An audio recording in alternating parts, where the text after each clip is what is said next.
그는 궁예가 현실에 대해 관심을 갖게 된 원인을 당시의 불안한 정세에서 찾고 있다. 그 1000년 동안 지배를 해왔던 이런 신라의 여러 가지 제도나 또는 사회 구조가 일정한 한계에 달해서 위로부터는 그 정치적으로 귀족들 간의 왕위 쟁탈전이 아주 치열했고, 또 아래로부터는 그 중앙의 그러한 그 정쟁이 계속 되기 때문에 그러한 어떤 사회적인 그 통제가 이완되어서 아래로부터는 또 많은 이 민중이라고 할 수 있는 그러한 그 존재들이 어떤 하극상과 같은 그러한 풍조가 계속해서 빈번했던 시기입니다. 그러니까 이른바 저희들이 흔히 혼란기라고 하는 그러한 시기로 볼 수가 있습니다. 892년 현실에 불만을 갖고 있던 궁예는 세달사를 떠나 원주를 거점으로 활동하던 양길 휘하로 들어가 반란군에 가담한다.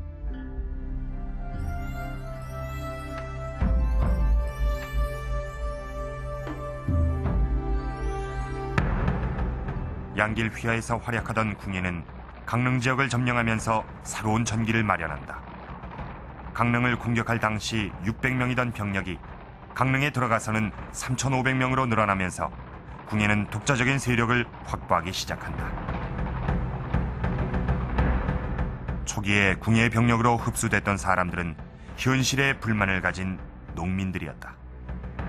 그 병력의 일부는 궁예가 양길로부터 받은 병력일 겁니다. 또 일부는 명주에 이르기까지 점령한 지역에서 또 끌어들인 부대도 있을 겁니다. 그러나 그 대부분은 아마도 명주 일대에 살고 있었던 농민들이 아닐까 싶습니다. 그러니까 크게 보아서는 궁예의 초기 군대는 일종의 농민군적인 성격이 강한 그런 부대로 생각을 할 수가 있겠습니다. 당시 전쟁터에서 궁예는 병사들과 동고동락하는 인물이었다. 사사로운 감정을 앞세우지 않고 공정했던 궁예는 민심을 얻었다. 이런 궁예의 통솔력 뒤에는 미륵신앙이 자리 잡고 있었다. 현실 사회를 개혁하려고 하는 그런 경량의 미륵신앙, 이것은 신라국가의 그 반체제, 신라국가 체제를 부정하는 그런 사람들, 또는 연고지를 떠나서 초적이 됐던 이런 사람들, 그런 사람들 중심으로 수용이 되었습니다. 따라서 궁예의 희하에는 미륵신앙을 이용해가지고는 서민 대중들, 초적들, 또 신라국가의 반기를 든 인물들, 이런 사람이 모집되었습니다. 강릉에서 세력을 키우기 시작한 궁예는 미륵신앙이 널리 퍼져 있던 강원도 일대를 점령해 나간다. 그리고 그가 처음 도읍으로 정한 철원에 이른다.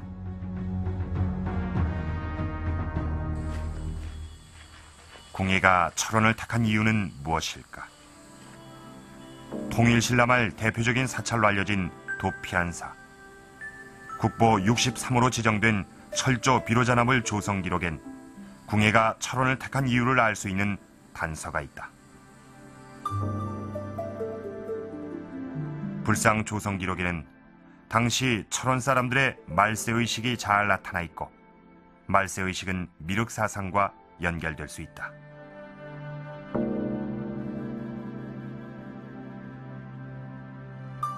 불교의 교리에 따르면은 흔히 석가모니께서 돌아가신 지 1500년부터 말세가 시작된다고 합니다. 그러니까 그 불상을 만든 사람들이 석가모니께서 돌아가신 지 1806년이 되었다고 생각을 하고, 그것을 슬퍼하였다는 것은 바로 그 사람들이 자신들이 살고 있는 당시가 말세라고 하는 것을 느끼고 있었다는 것이 되겠죠. 비로자나물 조성에 참여한 사람은 1,500여 명. 이들은 일정한 경제적인 능력을 갖추고 있었던 것으로 보인다. 이들과 궁예는 어떤 관계가 있는 것일까?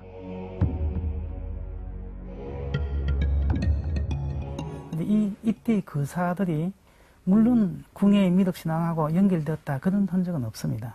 그렇지만은 극락을 추구한다, 그런 측면에서는 도피한사와 미륵신앙은 연결이 가능합니다. 그럼 그것이 만약 그 연결이 가능하다면 1500명의 거사들은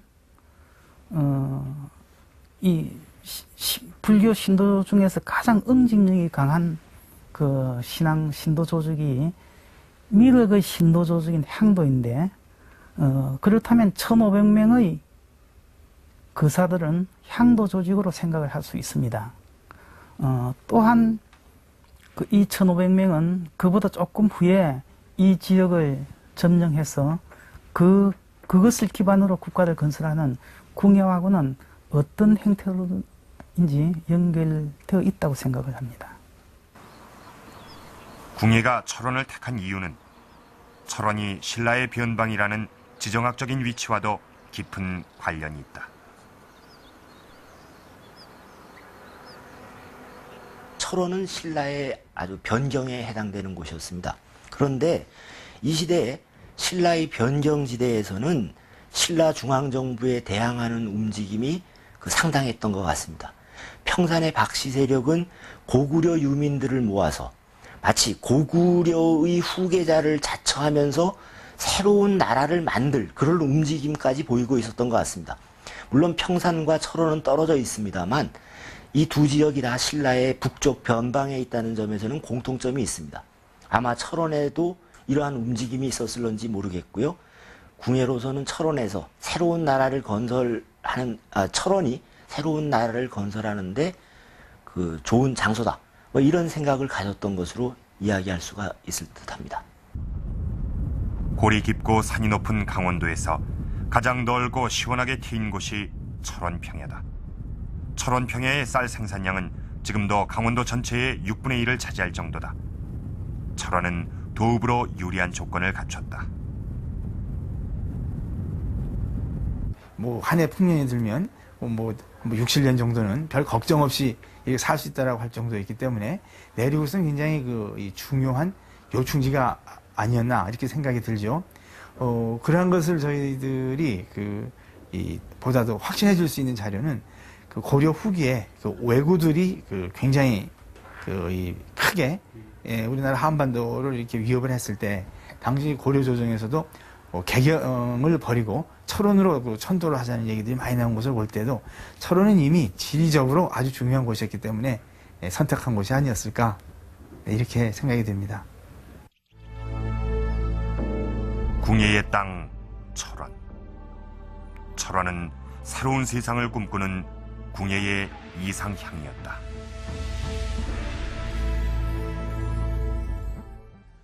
(896년) 드디어 궁예는 철원의 도읍을 정하고 왕이 됩니다. 그런데 1년 만에 지금의 개성, 바로 송악으로 도읍을 옮깁니다. 이 나라를 세우고 궁예가 내건 국호는 고려였습니다. 왕건이 국호로 내세운 고려라는 이름을 궁예가 먼저 사용한 것입니다. 그런데 이 고려라는 국호를 사용한 지 3년 만에 국호를 마진으로 고칩니다. 그리고 다시 도읍을 철원으로 옮깁니다. 그 후 911년 궁예는 국호를 다시 태봉으로 바꿉니다. 이 국호나 도읍은 한 나라의 정치 이념을 단적으로 드러내는 것입니다. 그래서 이 궁예가 집권 기간 동안에 나라 이름과 도읍을